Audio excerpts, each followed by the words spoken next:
Te invitamos a comprometerte mes a mes y apoyar al DFI, Docencia Final Internacional. Tu donación es nuestro salario. Que Dios te bendiga. Bueno, hola, ¿qué tal, queridos amigos? Nuevamente nos reunimos para retomar el análisis y comentarios que estamos haciendo ya hace varias semanas a la primera carta del apóstol Pablo a los Corintios. Hoy nos toca analizar y comentar el capítulo 4 del versículo 14 al 21. En eso habíamos quedado la clase anterior, el viernes. Así que hoy nos toca ver, Dios mediante, 1 Corintios capítulo 4 del versículo 14 al 21. Así que espero que ya vayan preparando su arma de doble filo, su espada espiritual, ¿no es cierto? Y también su espada física, esa Biblia, ¿no es cierto? Con los dos testigos. Vamos a prepararla para iniciar el análisis de estas hermosas palabras de nuestro querido hermano Pablo. Vamos a orar, vamos a hacer una pequeña oración para rogar al Señor de que Él nos guíe y nos asesore en esta tarde. ¿Les parece? Vamos a orar. Bendito Dios y Padre, gracias le damos en estos momentos por esta instancia maravillosa para poder estudiar y comentar la palabra. Gracias porque has provisto del alimento, la salud, la tranquilidad, el lugar para poder dedicar a estas cosas tan maravillosas como es el estudio y análisis de tu palabra. Rogando que el Espíritu Santo nos acompañe, nos guíe y proporcione el discernimiento necesario a todos aquellos que tienen hambre y sed de entender tu voluntad. Gracias, Padre, por tu Hijo Jesucristo, quien nos perdona, quien intercede, quien como nuestro amigo y hermano podemos contar con Él, Señor, para poder confiarle nuestros más íntimos secretos. Gracias, Señor, por el Espíritu Santo, el cual nos acompaña y mora en nosotros. Te lo rogamos y pedimos en el nombre de Jesús. Amén y amén. Bueno, vamos a iniciar entonces. Yo espero que la mayoría de ustedes haya repasado las transmisiones anteriores respecto a el capítulo 4 de 1 Corintios, porque para que vayan siguiendo, digamos, el hilo temático de lo que el apóstol ha estado transmitiendo a la iglesia de Corintio. ¿Okay? Así que pues no voy a hacer un repaso, sino que voy a iniciar inmediatamente desde el versículo 14. Voy a instalar un micrófono. Yo no sé si me están escuchando bien. Yo me olvidé de instalar los micrófonos, pero yo no sé si ustedes me están escuchando bien. Espero que me estén escuchando bien, ¿verdad? Así que vamos a intentar instalar esto por acá. Ya, disculpen la improvisación, pero me olvidé de hacer este proceso y corro el riesgo de que ustedes no me escuchen bien, ¿ya? Así que si me dan 30 segundos yo arreglo este tema del audio, ¿ya? Bueno, ahí está, ya tengo los micrófonos listos. Vamos a iniciar entonces. Ok. Le decía entonces que iniciamos con 1 Corintios capítulo 4 del versículo 14 en adelante. El apóstol Pablo está llamando la atención, amonestando a los hermanos de Corintio, y lo hace de una manera muy amorosa. Hace referencia a su testimonio como apóstol, ¿no es cierto? Hace un llamado a la humildad a los hermanos de Corintio, a que no sean autosuficientes, sino que vea, en el caso de él, de Pablo, ¿no es cierto?, la abnegación y la ternura y la preocupación ¿no es cierto?, la dedicación que tiene no solamente hacia los hermanos de Corintios, sino también hacia la iglesia del Señor en general. El versículo 14 dice así: no escribo esto para avergonzaros. Bueno, en realidad teníamos que haber comenzado del 15, porque el 14 ya lo vimos. Pero bueno, vamos a leer el 14. No escribo esto para avergonzaros. Ese avergonzaros es para humillaros, ¿no es cierto?, para rebajarlos, para hacerlos sentir menos. No es mi objetivo el escribiros estas cosas para eso. No escribo esto para avergonzaros, sino para amonestaros. Amonestaros es llamar la atención, para que espabilen, para que se den cuenta, salgan de ese estado de estupor en el que están y despierten, vean las cosas como son en el amor cristiano, que dejen el partidismo, las pasiones, que no se comprometan, ¿no es cierto?, con un referente humano. El referente humano es un instrumento, es un servidor, es un administrador, es un vehículo, es un medio escogido por Dios. ¿Vale? Te escribo esto, no escribo esto para avergonzaros, sino para amonestaros como a hijos míos amados. Esto es muy importante para que todos aquellos que realmente tenemos preocupación por la iglesia, por el remanente, por la congregación, por los hermanos, por los amigos creyentes, ¿no es cierto?, tengamos en cuenta, el mismo sentir que hubo en Pablo debería replicarse en aquellos que desempeñamos una labor o una parte en la difusión del Evangelio. Por ejemplo, y esto es una expresión de la ley de amor, el amor al prójimo, que es un principio sobre el cual se funda la ley del gobierno de Dios, la ley que es el sustento de la soberanía de Dios. Y Pablo se refiere a los corintios como a hijos míos amados. Yo no sé si ustedes le habían tomado asunto esto de hijos míos amados. ¿Qué quiere decir el apóstol Pablo cuando habla de hijos míos amados? Cuando dice hijos, y van a ver ustedes más adelante en algunos versículos que vamos a leer ahora, donde Pablo dice que los corintios han sido engendrados por él. O sea, Pablo, del punto de vista simbólico, digamos, él se identifica como padre espiritual de muchas iglesias, y no todas, empezando por la iglesia de Corintio. La iglesia de Corintio era fruto del esfuerzo y dedicación de Pablo. Por eso, el cariño y la consideración que Pablo tenía no solamente a los hermanos de Corintio, sino a todas las iglesias, porque no le pertenecían a él, sino al Señor. Y lo que hacía Pablo como instrumento, como medio, como administrador, como servidor, ¿no es cierto?, es ocuparse de los discípulos del Señor. El Señor Jesús ordenó: apacentad, guardad, cuidad, alimentad a las ovejas del rebaño. Y eso es lo que estaba haciendo Pablo. Pablo simplemente estaba cumpliendo su labor, y para hacer bien su labor debe amar a las ovejas, tanto como las ama el pastor de los pastores. Pablo debía ser un transmisor, un ejemplo, un reflejo del verdadero y único pastor, que es el Señor Jesús. Por lo tanto, la dedicación de Pablo debía ser como si fuesen propias las ovejas.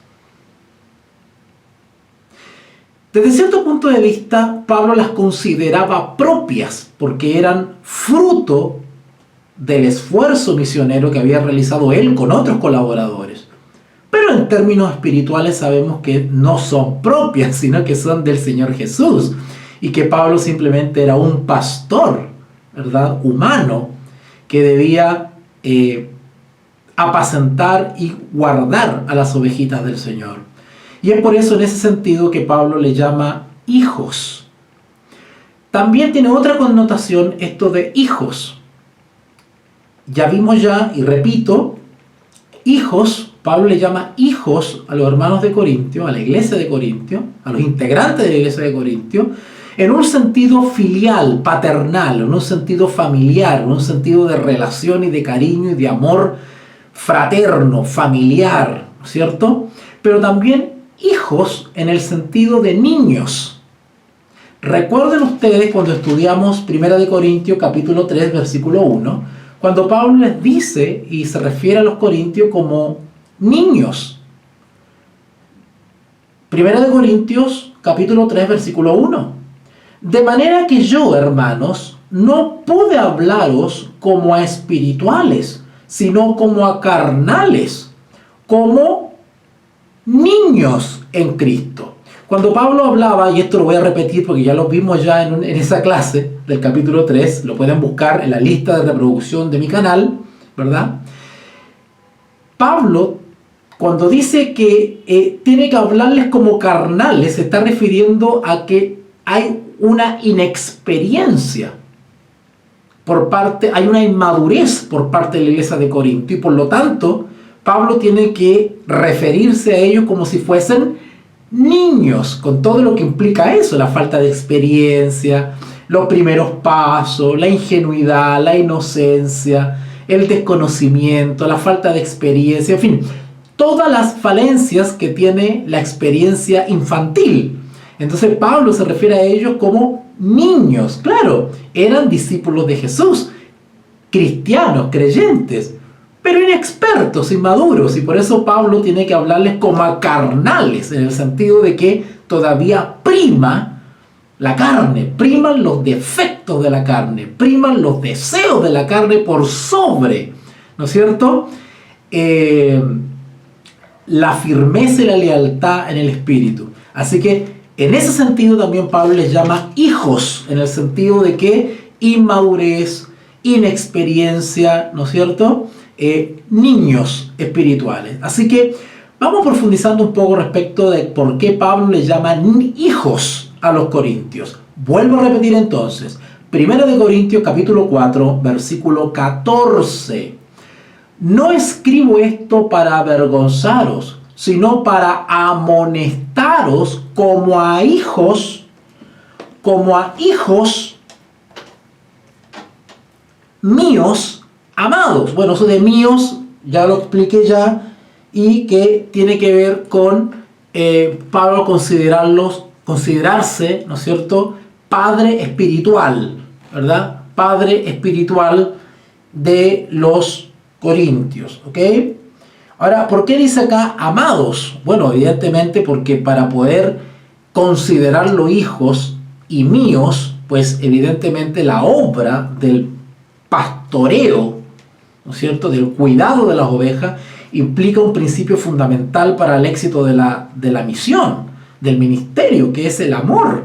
O sea, que realmente obedece el llamado al servicio, ¿verdad?, al ministerio del servicio, ya sea en el área de la enseñanza, de la educación, etcétera, etcétera, pues tiene que partir de un principio fundamental, que es el sustento para la supervivencia del ministerio, que es el amor, porque el amor todo lo soporta.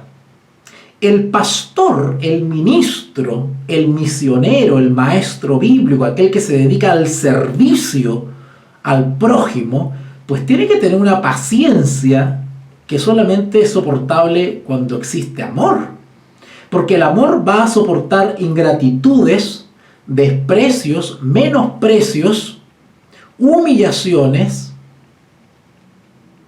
ingratitudes, traiciones, etcétera, etcétera. Son todas experiencias ingratas e indeseables que se experimentan en el campo misionero.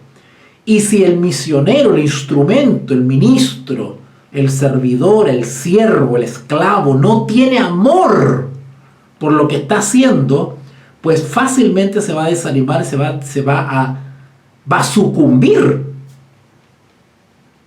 Por eso es que no cualquiera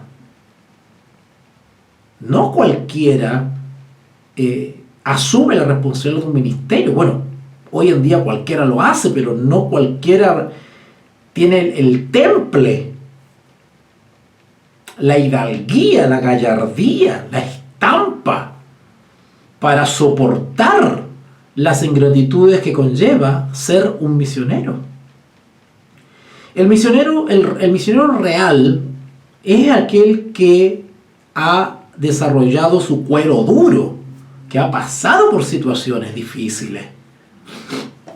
Acá dice entonces, el versículo 15 sigue diciendo, porque aunque tengáis 10.000 años en Cristo, voy a leer el versículo completo y de ahí lo voy a explicar palabra por palabra. Vamos a leer el 15, 1 Corintios 4:15. Porque aunque tengáis 10.000 años en Cristo, no tendréis muchos padres, pues en Cristo Jesús yo os engendré por medio del Evangelio. Bueno, vamos desglosando un poquito esto. Porque aunque tengáis 10.000 años, acá la cantidad que está ahí nombrada no tiene ninguna relevancia, simplemente Pablo está intentando describir innumerable cantidad de años. Puede haber sido 20.000, 100.000, 200.000, da lo mismo. ¿Okay? Ese no es lo clave en este texto. Lo clave es de que podremos tener muchos ayos. ¿Qué es ayo? ¿Qué es un ayo? Bueno, un ayo viene del griego pedagogo. El pedagogo. El pedagogo en la antigua Grecia era generalmente el esclavo que era mandatado por su amo para cuidar, resguardar, ¿no es cierto? Era el encargado de supervisar a los hijos, ¿vale? Y algunos de esos esclavos, ¿no es cierto?, eran maestros, es decir, tenían ciertas habilidades que habían adquirido seguramente en su vida antes de esclavo y ejercían su labor de profesores, de maestros para con los hijos de los amos. Así que el pedagogo, ¿no es cierto?, el ayo, en la antigua Grecia se refería al esclavo que cumplía la labor principalmente de cuidado de los hijos en ausencia de los padres, ¿verdad? Los padres estaban en otras ocupaciones y los hijos, para no quedar solos, pues quedaban a cargo de un esclavo que los cuidaba, los mantenía, los vigilaba, ¿no es cierto?, qué sé yo, pero algunos que tenían más capacidades, pues se preocupaban de darles instrucción, de educarlos, una especie de profesores particulares, una cosa así, ¿ya? No todos, ¿vale? Entonces, de ahí viene ayo. Ayo es el guía, el que hace de maestro, el que hace de orientador, ¿no es cierto? Así que Pablo era un pedagogo, Pablo era un ayo, Pablo era un guía, Pablo era un maestro para los corintios. Pero fíjense lo que dice Pablo ahora. Porque aunque tengáis 10.000 ayos, 10.000 pedagogos en Cristo, o sea, aunque hayan otros siervos como Cefas, Santiago, Juan, Marcos, Silas, Bernabé, qué sé yo, Apolo, porque dice en Cristo. Porque aunque tengáis 10.000 años en Cristo, es decir, otros maestros u otros guías en Cristo, aunque tengáis 10.000, no tendréis muchos padres. ¡Wow! ¡Qué lindo! No todos los ayos, no todos los maestros en Cristo que pudieron haber ayudado a la iglesia de Corintio, no todos eran padres. Había una diferencia entre los maestros, entre los pedagogos. Pablo era distinto a los demás, porque Pablo era quien había sentado las bases para la iglesia de Corintio. La iglesia de Corintio era un fruto del trabajo de Pablo. Y bueno, otros después llegaron y fueron ayudando y fueron aportando con lo suyo, ¿no es cierto? Timoteo estuvo en Corintio, Apolo estuvo en Corintio, Cefas estuvo en Corintio, en fin, quizás muchos pasaron por ahí. Pero Pablo era especial porque Pablo era el padre espiritual de los corintios. Así que Pablo les decía entonces, por esto mismo os he enviado, el 15, porque aunque tengáis 10.000 años en Cristo, no tendréis muchos padres. Pues en Cristo Jesús yo os engendré por medio del Evangelio. Como instrumento humano, me valí del Evangelio para indicarles el camino de la salvación. Amén de que pues después vinieron otros en Cristo, otros ayos, otros pedagogos en Cristo. Pero aunque tengáis 10.000 pedagogos, no todos, no tendréis muchos padres. O sea, Pablo está vindicando su condición de padre espiritual de los corintios. Y les pone y le da énfasis y dice, yo os engendré por medio del Evangelio. Pablo lo que está haciendo es vindicar su condición de padre espiritual, su preeminencia entre muchos pedagogos. ¿Ok? Versículo 16. Por tanto, os ruego, miren qué amoroso, ¿eh? Os ruego que me imitéis. Esto de, no quiero decir recomendar, pero esto de ser autorreferente y decir, imítenme, es bastante osado, bastante arriesgado.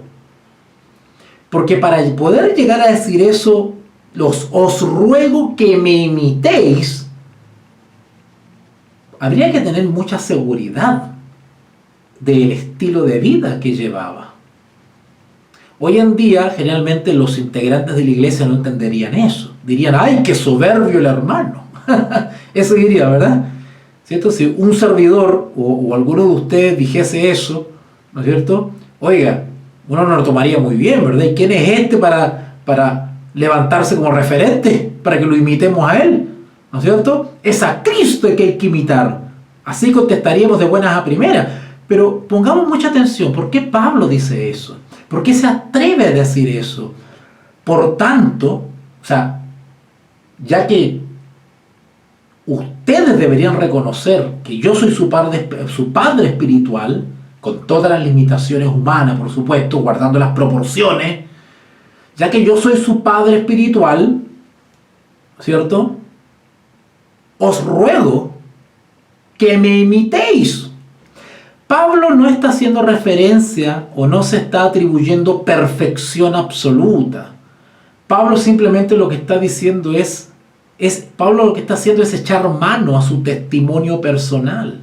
Pablo estaba seguro, él tenía convicción, estaba seguro del buen testimonio que le había dado a los hermanos de Corintio.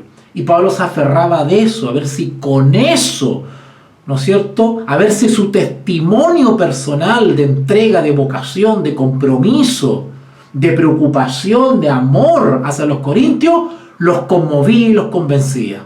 Pablo está haciendo referencia a su testimonio personal. ¿Ok? Ustedes y yo estamos claros que nuestro referente es el Señor Jesús. Es a Él a quien debemos imitar. De hecho, Pablo era un imitador de Cristo, ¿cierto? Sin embargo, Pablo también entendía, con su sentido común, su amplitud de criterio, ¿no es cierto?, que tenía, con su preparación que tenía Pablo también entendía que los seres humanos, sobre todo los hermanitos de iglesia, que son más inexpertos, más inocentes, más inmaduros, pues tienden a tener un referente humano. Nosotros sabemos que Jesús es nuestro referente, que Él es nuestro ejemplo, pero debido a nuestra limitación humana, es natural en nosotros que también tendamos a buscar referentes humanos, ¿no es cierto? ¿Cuántos de nosotros nos hemos inspirado en algún predicador, en algún misionero, en algún expositor, en algún teólogo, en algún pastor, ¿no es cierto? Muchos de nosotros tenemos algún referente humano de los cuales hemos sacado ejemplos y lecciones. Eso es natural, eso no es pecado, ¿verdad? Pablo recurre justamente a eso. Y él dice, bueno, si entre nosotros les he dado buen testimonio, como creo que se lo he dado, imítenme. Imítenme, ¿verdad? Así que hay que tomarlo en el amor cristiano, esto de, por tanto os ruego que me imitéis. ¿Ok? El versículo 17 dice lo siguiente: por esto mismo os he enviado a Timoteo. Yo quiero aclarar algo acá. El apóstol Pablo está escribiendo esta carta, pero todavía no ha ido a Corintio. O sea, hace mucho tiempo que no va a Corintio. Mientras tanto, Pablo envía cartas o mensajeros, en este caso a Timoteo, pero Pablo personalmente todavía no va a Corintio. Bueno, déjeme decirle que la demora de Pablo en su visita a Corintio provocó también que algunos comenzaran a especular y a emitir ciertos juicios, porque empezaron a interpretar la demora de Pablo como miedo, como temor, como que Pablo no quería asumir la responsabilidad o no quería enfrentarse a los problemas de Corintio y estaba como retardando su visita. Y mientras tanto estaba dilatando su visita, enviando cartas y enviando mensajeros. Entonces se comenzó a malinterpretar. Ahora, ¿era correcto que los corintios interpretaran eso de Pablo? No. Pero como eran niños en Cristo y primaba la carne, entonces era esperable que comenzaran a lucubrar situaciones que no eran. Y eso es típico del que está en la carne. Comienza a, como se diría vulgarmente, a pasarse película, a pasarse rollos, ¿verdad? Cosas de las cuales no estamos autorizados si no tenemos la evidencia, ¿vale? Los corintios no sabían, no tenían manera de saber lo que estaba en el corazón de Pablo, ni tampoco sabían el detalle de por qué Pablo se demoraba en ir a Corintio. Por lo tanto, mal estaba que comenzasen a especular sobre un supuesto temor o miedo de Pablo de ir a Corintio. Y eso es prueba de que estaban en la carne y no en el espíritu, ¿verdad? Y por eso Pablo les llama niños en Cristo, ¿ok? Entonces, en vista de que Pablo todavía no se presenta en Corintio, pues escribe la carta o las cartas y envía a sus mensajeros. Mientras. Así que en la misma carta, él avisa que va a enviar a Timoteo. ¿Ok? Dice el versículo 17: por esto mismo os he enviado a Timoteo, que es mi hijo amado. Bueno, acá en el caso de Timoteo, el hijo, mi hijo, hace referencia a que Pablo también era padre espiritual de Timoteo. ¿Okay? A eso hace referencia cuando dice mi hijo amado. Otra vez el amado, ¿cierto? Y fiel. Ya fiel, cuando dice fiel en el Señor, hace referencia a una virtud característica de Timoteo. Es decir, Timoteo era idóneo para realizar esa labor. ¿Se dan cuenta? Para realizar ciertas labores en el ministerio hay que tener idoneidad.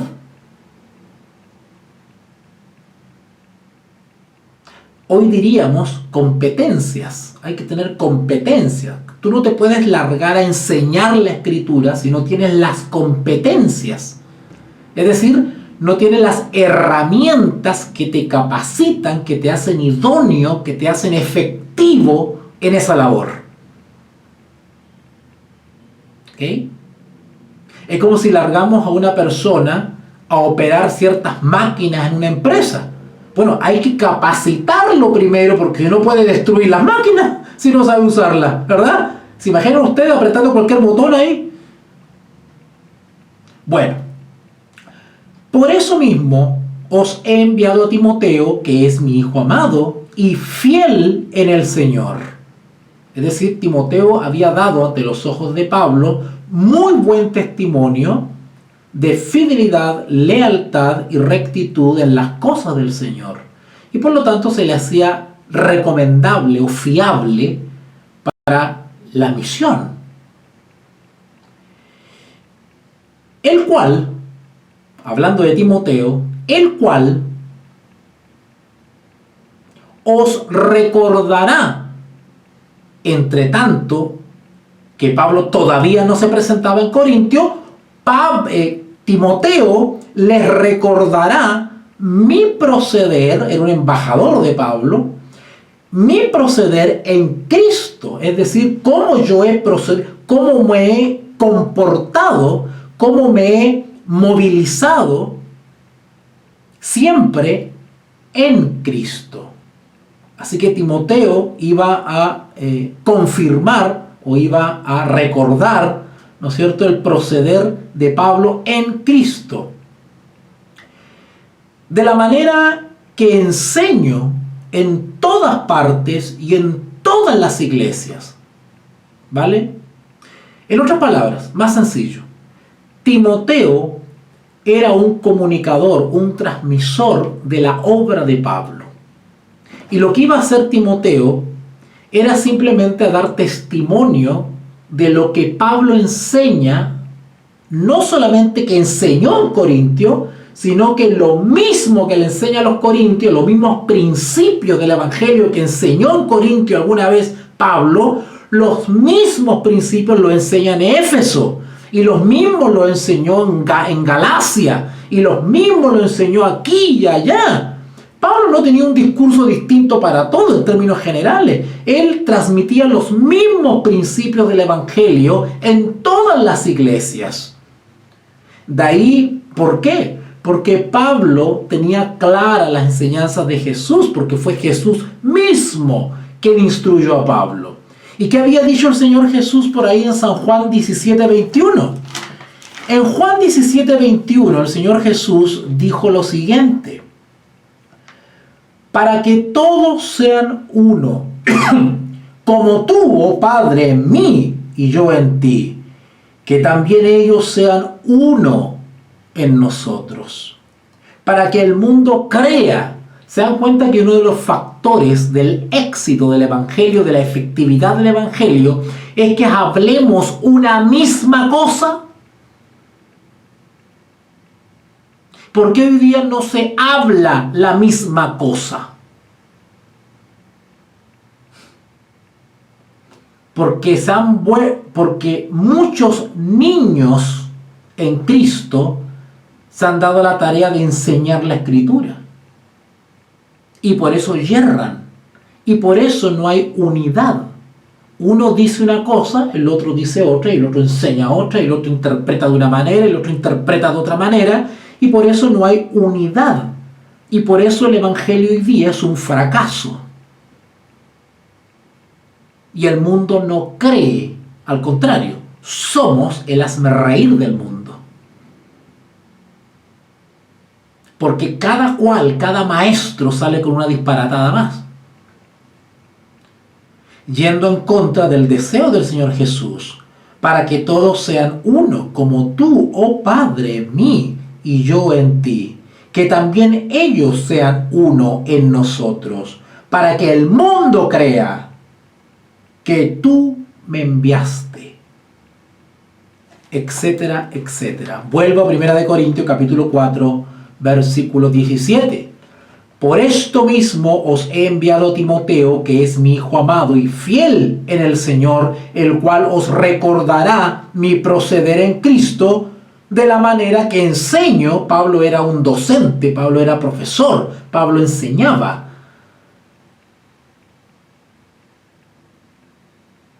Enseño en todas partes y en todas las iglesias. Mas algunos, y ahora Pablo hace referencia a algunos insubordinados, a algunos rebeldes, a algunos indomables que estaban en la iglesia de Corintio, perturbando a la congregación. Mas algunos están envanecidos. Envanecido quiere decir hinchado de orgullo. ¿Vale? Mas algunos están envanecidos como si yo nunca hubiese de ir a vosotros. ¿Se acuerdan que le hice referencia de que Pablo había tardado su visita a Corintio?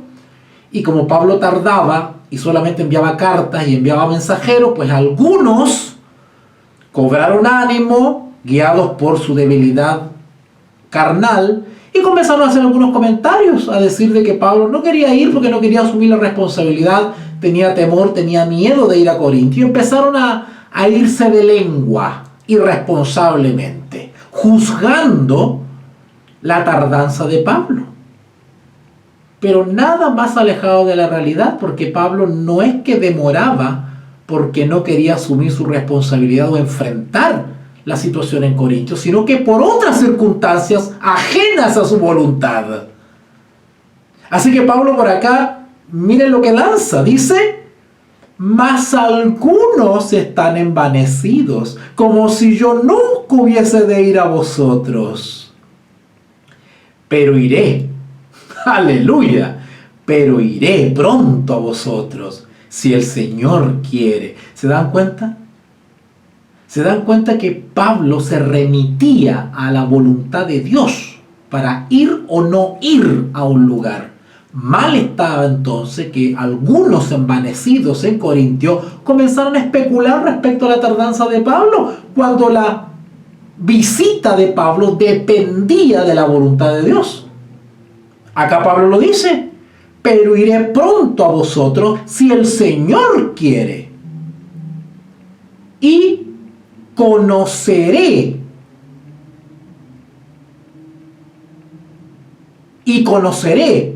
no las palabras, sino el poder de los que andan envanecidos. ¡Ay, ay, ay, Señor mío!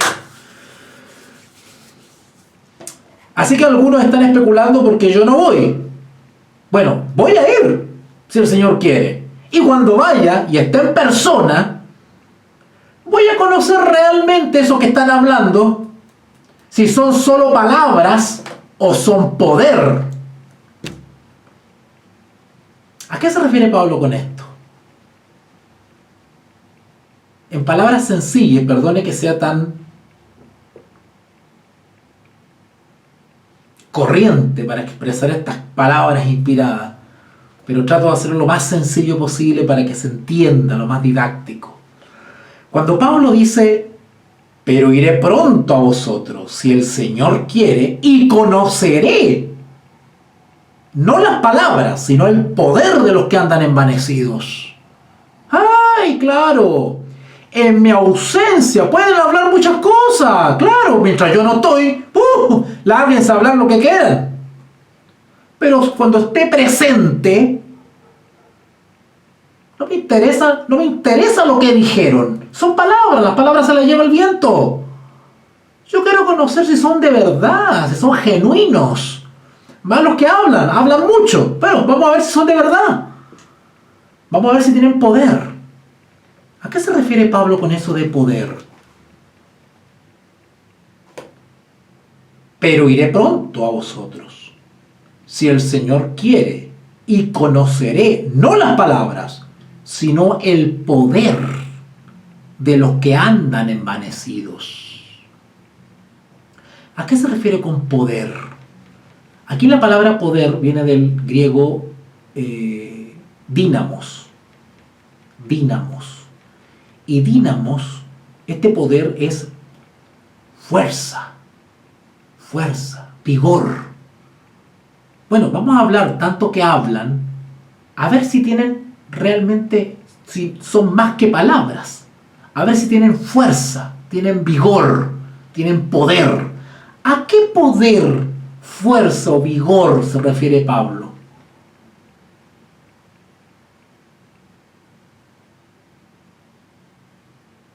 ¿A qué se refiere?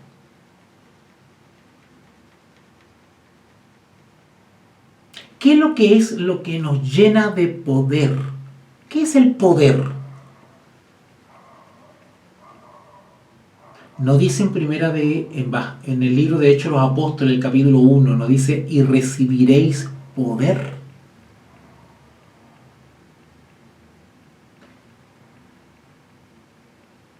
El vigor espiritual, el poder espiritual, la fuerza espiritual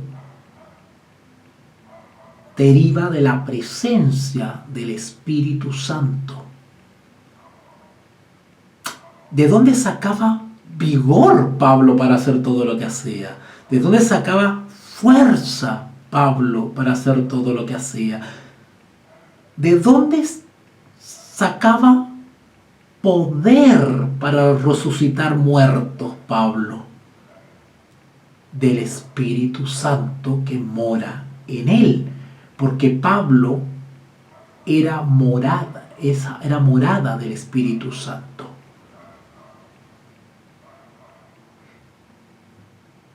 Cuando las personas se acercaban a Jesús, tan solo el tocarle el manto emanaba poder. La sombra de los apóstoles sanaba. Cuando bebían cosa mortífera, no los dañaban. Cuando los mordían culebras o serpientes, no los dañaban. ¿Eso era de suyo? No, era el poder que estaba en ellos. Y recibiréis poder cuando haya venido sobre vosotros el Espíritu Santo, y me seréis testigos. El Espíritu Santo proporciona vigor, fuerza, poder, sin el cual no podríamos nosotros realizar la misión, porque humanamente no podemos cumplir el mandato del Señor sin la cooperación divina en la presencia del Espíritu Santo en nuestra vida. Así que Pablo desafía de alguna manera a estos que están envanecidos y dice, pero iré pronto a vosotros si el Señor quiere, y conoceré no las palabras, esa se la lleva el viento, sino el poder de los que andan envanecidos. Porque el reino de Dios, el reino de la gracia, no consiste en palabras. Eso lo hace cualquiera. Cualquiera se pone a hablar, cualquiera habla. Eso no hay problema. Cualquiera se pone a hablar. Porque el reino de Dios no consiste en palabras, sino en poder. Ahora, para ir terminando, algo más profundo que poder, algo más profundo que el vigor. Cuando el apóstol Pablo habla del poder, no solamente habla del dínamo, no solamente habla del vigor, de la fuerza, no solamente está hablando de las maravillas obradas por ese poder, sino que el principal efecto de ese poder que mora en el creyente es el poder de la transformación del ser. Pablo está diciendo, vamos a ver estos que hablan, si han sido transformados a la imagen de Dios. Vamos a ver si el Espíritu Santo ha cambiado, ha crucificado, ha anulado, ha matado la naturaleza caída.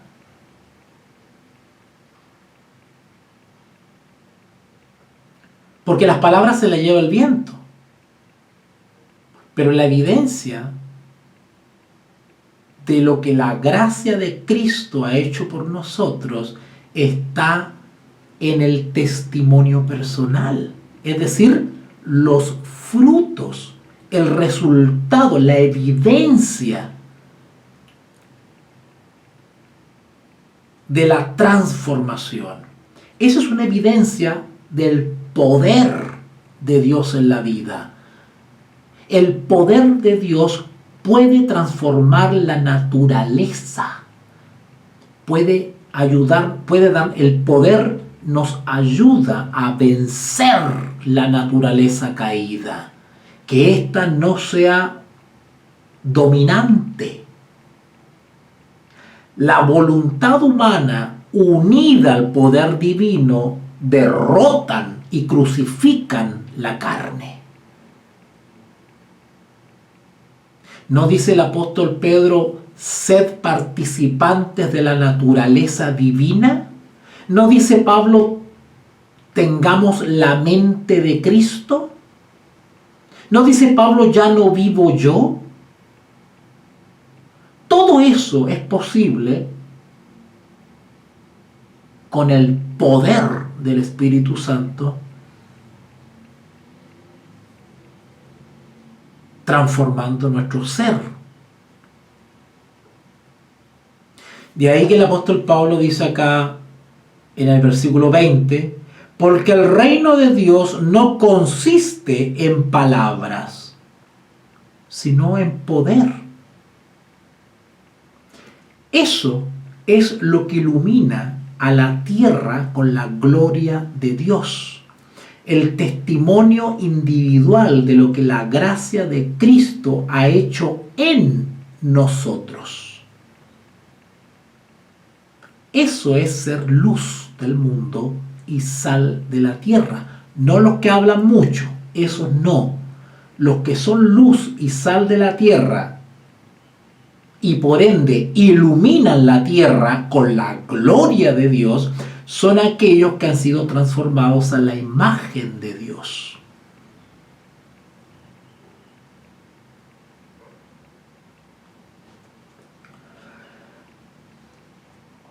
Versículo 21, y con este terminamos. ¿Qué queréis?, les pregunta a los corintios. ¿Qué queréis? ¿Iré a vosotros con vara? ¿O con amor y espíritu de mansedumbre? Bueno, la vara es un símbolo de la corrección en la Biblia. La vara es un símbolo de la corrección del maestro, de la severidad, de la disciplina del maestro. No necesariamente la vara es símbolo de violencia, de castigo, no, de condena, no. La vara es un símbolo de corrección, de disciplina en el sentido constructivo, digamos. Así que, pero no deja de ser severo. O sea, el símbolo de la vara es un símbolo de severidad. Sin duda Pablo usó la vara muchas veces. Sin duda. Así que Pablo le da una alternativa y le dice, bueno, ¿qué queréis? ¿Iré a vosotros con vara o con amor y espíritu de mansedumbre? Bueno, amor y espíritu de mansedumbre evidentemente es algo que es contrario a la vara. Contrario a la vara, ¿verdad? Con suavidad, con ternura, con tacto, ¿cierto? Bueno, vamos a dejarlo hasta acá. Gracias a Dios hemos terminado el capítulo 4 de Primera de Corintios y esperamos el próximo viernes, sin falta, continuar con el capítulo 5. Espero verlo completito, el capítulo 5 de una clase, en una clase verlo completo, ¿ya? Así que a leerlo, a repasar el capítulo 5 de 1 de Corintios, un caso de inmoralidad juzgado. Ahora se viene delicado. Ahora entramos ya a los problemas puntuales de la iglesia de Corintios. Así que a repasarlo, a leerlo. Cualquier consulta, duda, escríbanme a través de Telegram o WhatsApp y yo con mucho gusto les respondo sus inquietudes. ¿Ok? Pero lo vamos a ver en detalle el próximo viernes. Gracias a aquellos que se acuerdan de mí mes a mes, que me apoyan, apoyan mi trabajo, mi labor de enseñanza, de instrucción, de educación, de formación y de docencia. Su apoyo, su donación es mi salario. Muchas gracias, porque este es mi trabajo. Oremos. Bendito Dios y Padre, gracias por esta enseñanza maravillosa que nos has regalado. Gracias porque hemos comprendido a profundidad las palabras de tu Hijo Pablo. Gracias, Señor, porque has dejado este testimonio escrito para esta generación, rogando que aquellos que escuchen esta transmisión puedan verse grandemente bendecidos. Te ruego por aquellos que están pasando situaciones difíciles, económicas, laborales. Padre, provee a las familias, a tus hijos que están pasando estrecheces. Sé misericordioso, toca el corazón de aquellos que tienen los recursos. Pon, Señor, dadivosidad en su corazón para que puedan apoyar a aquellos que lo necesitan. Quita el egoísmo de nuestro corazón y ayúdanos a ser buenos mayordomos. Nada de lo que poseemos es nuestro, todo te pertenece a ti. Nosotros somos administradores y servidores. Te lo agradecemos y reconocemos en el nombre de Jesús. Amén y amén. Bueno, queridos amigos, los dejo. Cualquier novedad, por favor, comuníquenme a través de las redes sociales. Voy a estar a su disposición. Y el tema queda en el muro de los Facebook, a disposición de ustedes si lo quieren volver a ver. Y queda la versión editada en YouTube para que tengan ahí toda la serie completa en la lista de reproducción. Que Dios les bendiga. Te invitamos a comprometerte mes a mes y apoyar al DFI, Docencia Final Internacional. Tu donación es nuestro salario. Que Dios te bendiga.